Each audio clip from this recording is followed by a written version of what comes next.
So once you found where the vector of the breach is happening, when we talk about vector, we mean the way that an intruder has gone into your account. Now, that vector could either be access keys that they've acquired. It could either be a website that they're trying to attack and do a DDoS attack on. Vectors can be all kinds of endpoints of how they get into the account and what they're trying to do to compromise it. But once you notice that, now it's time to contain that. Why do we want to do containment? Containment has many strategies. As far as that goes, is limiting damage. It prevents lateral movement, so from jumping from server to server. It prevents that east-west traffic from happening, prevents additional data loss, and allows analysis forensics in a safe area.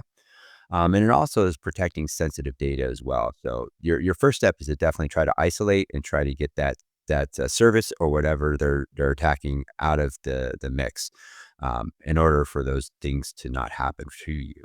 The other thing too is that it allows for analysis and for forensics. That's very important.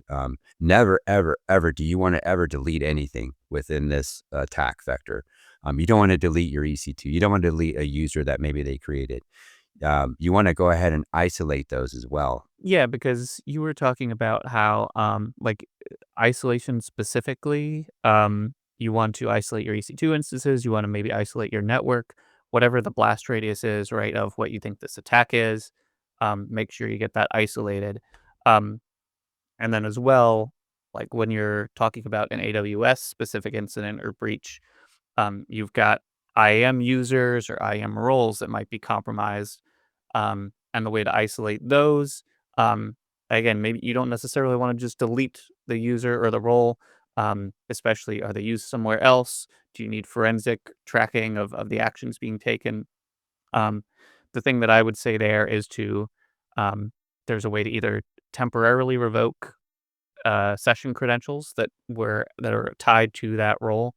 But you can also just the most straightforward way is just to apply like a denial policy to that role or user. Um, and that's something that we've got a recording of a demo of.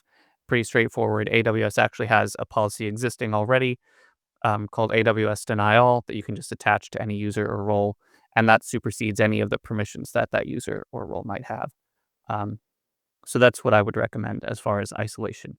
If the user is coming from like an access key that you might use on the CLI or something,